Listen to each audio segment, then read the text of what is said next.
the prophet Nehemiah in Nehemiah chapter 4, verse 9, the prophet, servant of God, said, "We made our prayer unto God, unto our God, and because of them we set up a guard against them day and night." We prayed to God to protect us, and we set up a guard against them day and night. In our study through the life of Christ, we've had several lessons and discussions about the power and importance of prayer. It's a subject that's going to come up frequently in any study about Jesus, because he was a very prayerful man. He was a praying man. Very, very well acquainted with the concept of going off and meditating and praying in seclusion. But these kinds of discussions may cause someone to think something like, all I have to do to get what I want is ask God. If prayer is so powerful, and we emphasize that so many times, that ask God, pray to God. Jesus said, ask and it'll be given to you. James said, ask if you lack wisdom, ask of God. He gives liberally. Somebody might conclude from that in a study about prayer and a lesson about prayer, all I have to do to get what I want is all I got to do is pray. If I just pray, ask God, I'll get it. This, however, is not true. It's not the case. Prayer by itself is not enough. And that's what we're going to spend a few minutes this morning looking at, is that concept, examining the Scriptures, see what God has to say about this subject. What does God have for us on this subject? And then, after we examine the Scriptures, we'll examine ourselves to see if we're guilty of letting prayer substitute other aspects of Christian living. There is this popular concept, or common concept at least, of prayer minus doing.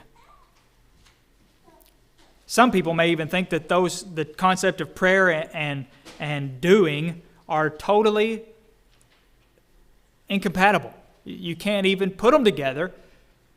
Doing something is sort of the antithesis of faith, they might say. Like Nehemiah in that verse we just read a second ago, which we'll see again in just a few minutes. Let me give you an example.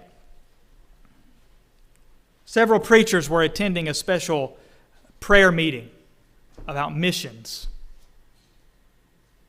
And early in the morning, these men spent the time praying for the needs of missionaries around the world, in this place and that place, wherever they may be. Maybe some of them were representing congregations that had special missions in specific places, and I'm sure there was plenty prayer about ones they don't even know about. Missions in general, spread of the gospel, the reception of people around the world, the grace and strength for the people sowing that seed, God's grace and mercy and strength to help them. Well, the time came for a little refreshment break, and one of the leaders of the meeting suggested that they take a few extra minutes to pray for each other. And what they were to do was to each share one personal prayer request with the man next to them. And they would spend the rest of their time bearing one another up in prayer, in addition to the mission efforts that they were meeting to pray for. Well, one man asked the brother next to him to pray that he would lose weight for his health. He struggled with it a lot, and that was his request. Pray that the Lord will help me to lose weight for the improvement of my health. My health is at risk, whatever it may be. He was happy to do so. He after all, he may have recently dealt with that same thing, and all of us have probably at some point. It's not easy losing weight. It's very difficult. Well, anyway, after the prayer, everybody went to the table where the refreshments were. And something shocking happened. The man that he'd just finished praying for, he saw him rush to that table, and he scooped up a big old handful of peanuts in one hand and a couple of donuts in the other hand, scarfed them down as quick as he could possibly do, and minutes later, he goes up there for more, does the same thing.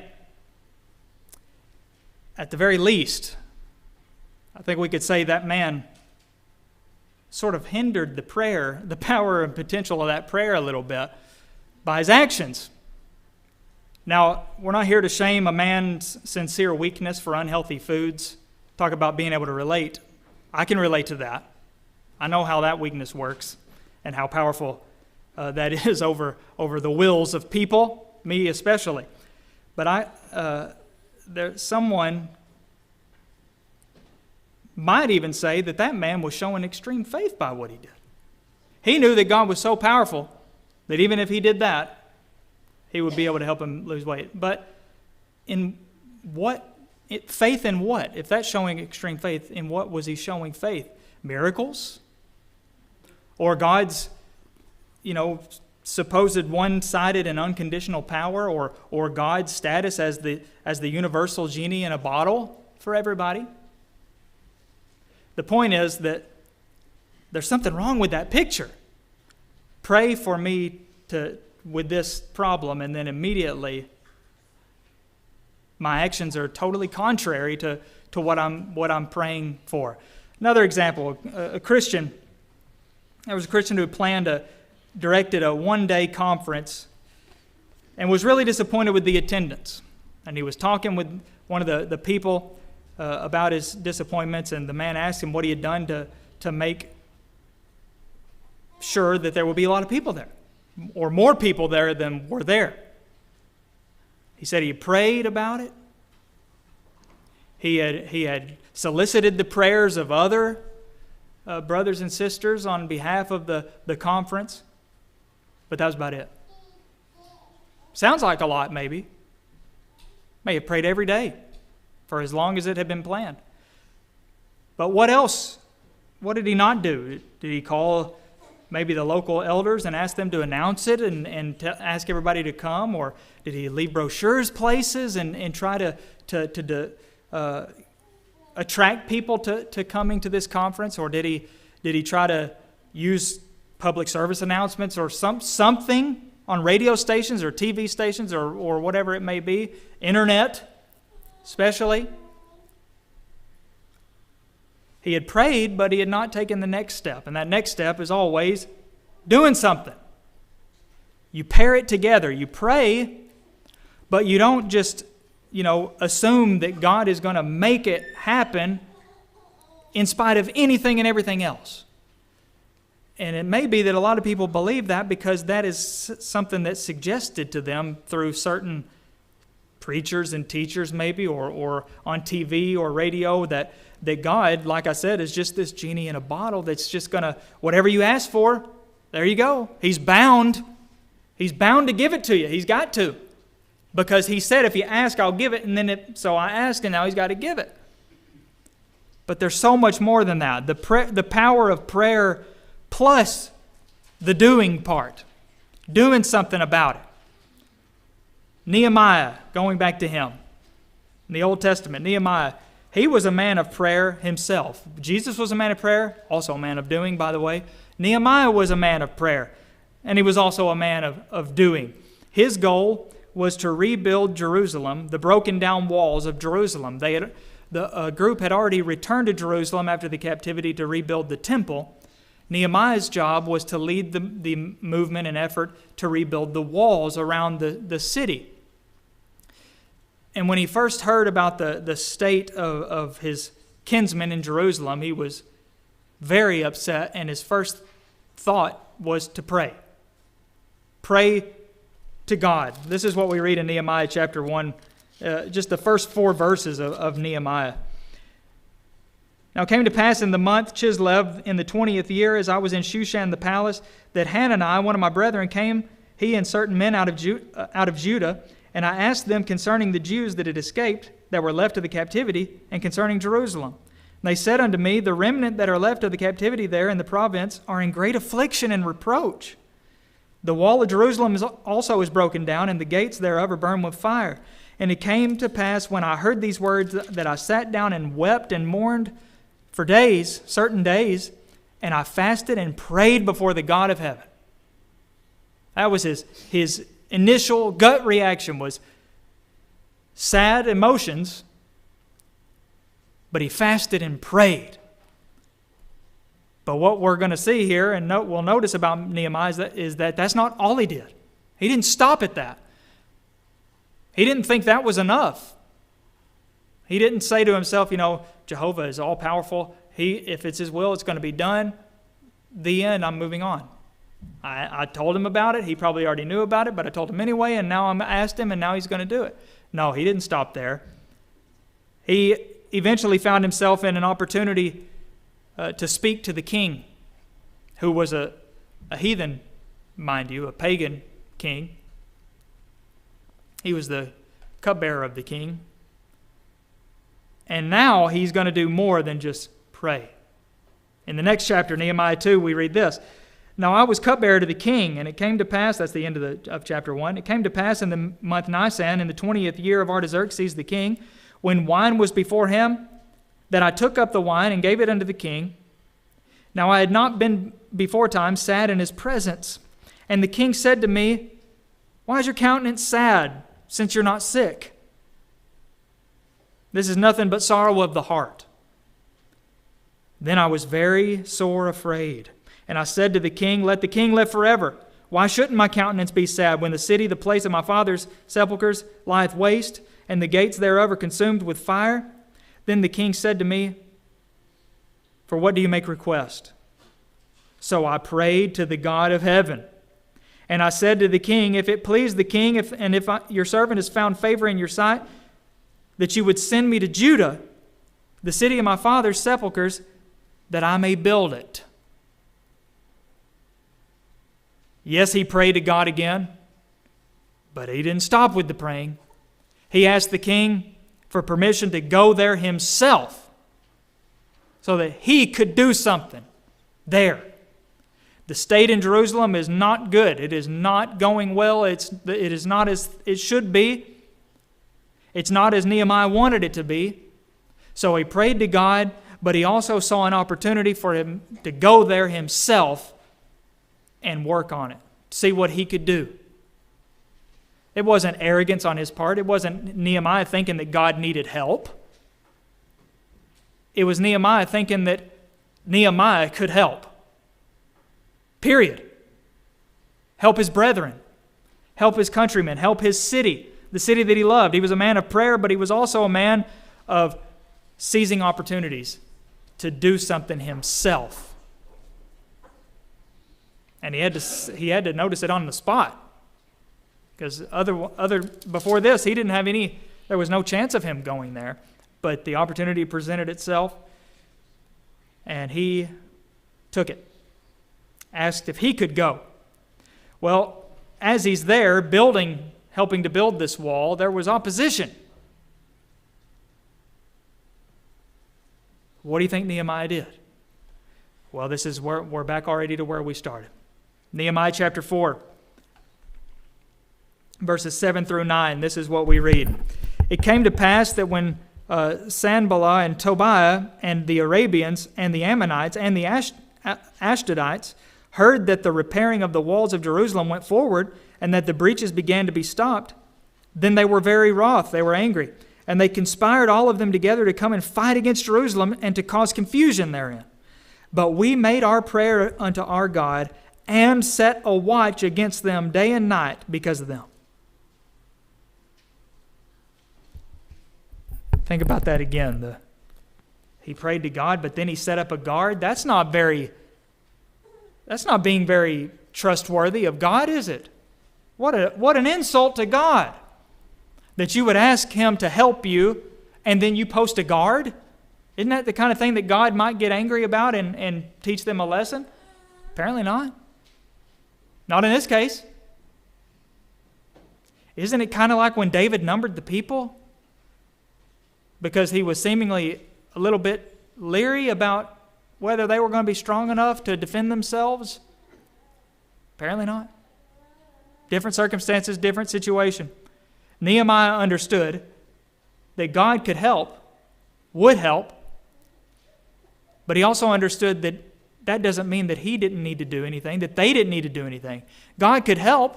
He's not going to put a miraculous force field, but he could help them as they're guarding.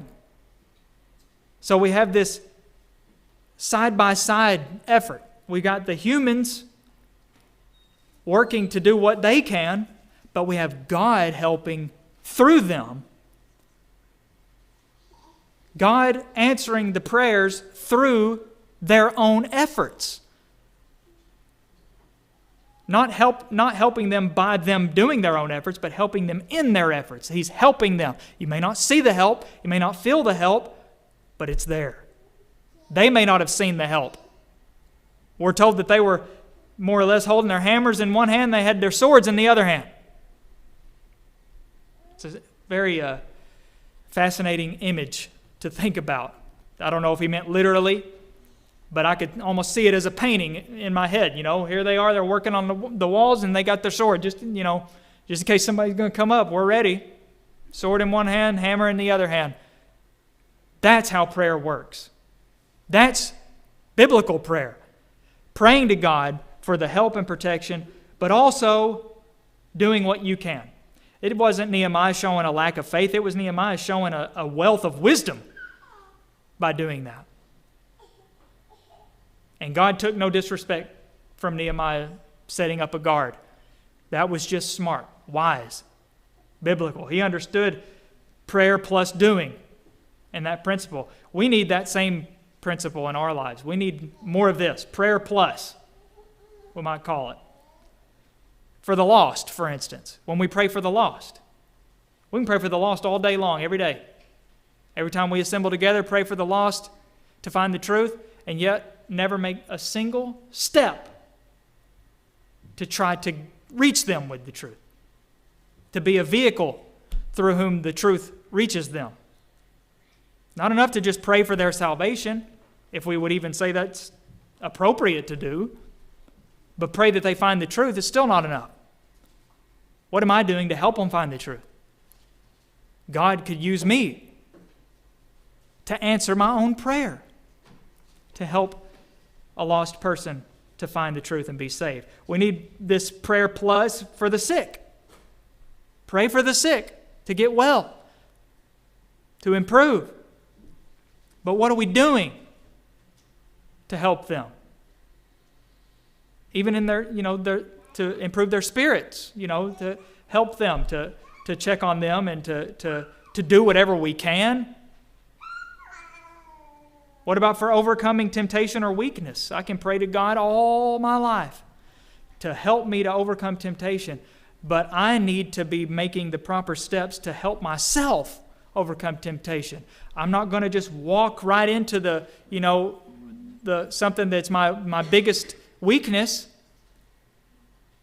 having faith that God will not allow me to be tempted by those things because I prayed about it. Lord, help me with this weakness. And I know that now that I've prayed, I don't even have to worry about being tempted by the things that have tempted me my whole life because I asked you. No. Pray for God's help, but don't expect Him to do it all.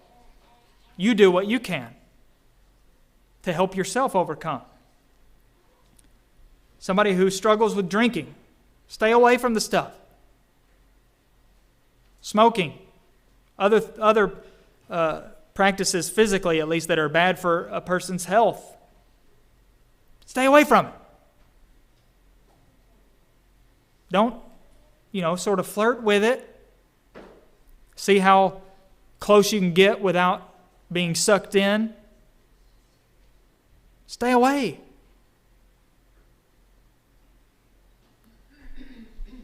We need prayer plus in developing our talents for the Lord. Not just praying. What am I doing? Maybe a man who's wanting to grow in that can enroll in a leadership class of some kind. Or if there is one, there should be, and there should be more workshops for that kind of thing. Learn to lead a prayer. Wait on the table, these kinds of things. What steps are we making? Teaching a Bible class. Not just praying that God will make me able to do those things and ready to do those things. What steps am I taking? Interestingly enough, James said in a scripture I mentioned just a minute ago, he said, if anyone lacks wisdom, this is James chapter 1, verse 5, if any one of you lacks wisdom, let him ask God, who gives to all liberally, and it shall be given to him. But did you know that the same man in the same chapter of the same book also said, but the one who looks into the perfect law, the law of liberty, and so continues, being not a hearer that forgets, but a doer that works, this man shall be blessed in his doing. Isn't that interesting? Now, James, I thought you just said if I lack wisdom to ask God. So what's all this looking into the perfect law of liberty stuff? James understood, apparently, that the two are not mutually exclusive. If I lack wisdom, ask God. But that doesn't mean you never touch the Scriptures again. Never study, never meditate on it, never look into it. You should. As you're studying God's Word, as you're meditating on God's Word, as you're striving to learn more about God's will in a more minute sense, throughout life, you pray on top of that. You add your prayer to that. And that is when prayer can be extremely powerful. Don't ask God to help you if you're not willing to help yourself in anything. What about prayer instead of personal growth? Sort of touches on what we just looked at. Prayer instead of personal growth. That's really all that we've been talking about. Prayer can injure our personal growth if it takes the place of all human action. Developing Christian character is really enhanced by our struggles. We learn from them. If we allow ourselves to learn from them, we grow from them. If all our needs were supplied simply by prayer alone, with no effort of our own, we'd be weak, wouldn't we? Soft. Inexperienced. Imagine somebody praying, Father who art in heaven, say the magic words. Though if you start with those words, then your prayer is extra special. Our Father who art in heaven, especially if you say art, then God really listens. Our Father who art in heaven, please cause my yard to get mowed and never need mowing again. Now, if you've prayed that before, I didn't know about that. I'm not picking on you. I can relate. I can understand why somebody would want to pray that. Trust me. But that's a silly prayer if you think about it, isn't it? My yard needs to be mowed. And by the way, our yard does in the back where the man doesn't mow. That's where it's really bad if you look over the fence. But it needs to be mowed. I know it needs to be mowed. So I'm going to pray to God that somehow it just gets mowed. Or it doesn't get mowed and that He just makes it to where it looks mowed and never needs to get mowed again. He replaces it with AstroTurf or whatever that stuff is. And I didn't even have to pay for it. That's great. No, that wouldn't work. Dear God, please cause my room to become neat and tidy so I don't get in trouble. Room's a wreck. I know it's a wreck. It needs to be cleaned. Dear God, please make it happen. Again, we got the genie in the bottle concept. I wish my room was clean. Dear God, Lord, please make me able to understand the book of Romans, because I don't understand it, and I'd like to. So please just zap me with the understanding of the book of Romans. Never going to happen. No matter how often you pray it, that will never happen. Had Nehemiah set a watch without prayer, now that would have been an unwise decision. That's offensive to God. That seems to suggest he thinks he can do it all. We don't need you, God. But the other way around would have been equally foolish. Idleness. Nehemiah knew he had to pray and work. Paul on his way to Rome. Great storm at sea. And Luke tells us that Paul had a direct promise from God that not one life on that ship would be lost. We read that in Acts 27, verses 20 through 25. Acts chapter 27. Here's what we read. Here's what Dr. Luke recorded for us to know. When neither sun nor stars shone upon us for many days, and no small tempest lay on us, in other words, a big tempest lay on them, all hope that we should be saved was now taken away. And when they had been long without food, then Paul stood forth in the midst of them and said, Sirs, you should have hearkened to me, and have not set sail from Crete, and I've gotten this injury and loss. Now I exhort you to be of good cheer, for there shall be no loss of life among you, but only of the ship. For there stood by me this night an angel of the God whose I am, whom also I serve, saying, Fear not, Paul, you must stand before Caesar. And lo, God has granted you all them that sail with you. Wherefore, sirs, be of good cheer, for I believe God, that it shall be even so as it has been spoken to me. But we must be cast upon a certain island. See, Paul knew he'd been told by God, we're going to be safe. God's going to help. But he also said, we're also going to suffer some loss, and there's some stuff that we're going to have to do and get through first. He didn't rebuke the men or anything for taking measures to try to help themselves. They had been in storms before. They did what they normally would do. But at the same time, finally, he drew the line and said, God is going to help us. He's going to save us. He's going to prevent us from being hurt. And yet, they were going to have to do some things in the process. And Paul understood that. Prayer is no excuse for laziness and idleness, but man working alongside God. That's how prayer works. Prayer, in order for it to be effective, the Scriptures teach us in so many ways, it must be paired, it must be accompanied by our diligence, watchfulness, and our God-directed effort. Otherwise, it will not be effective. I have to work. I have to put forth the effort. I have to be diligent. Peter was told, keep watching and praying. He told his apostles to be on the alert. In our text, Mark 13, 33 through 37, just Ron read a second ago. We don't know when the second coming is happening. So he said, keep watching, keep praying. Keep on the alert. Watching and praying.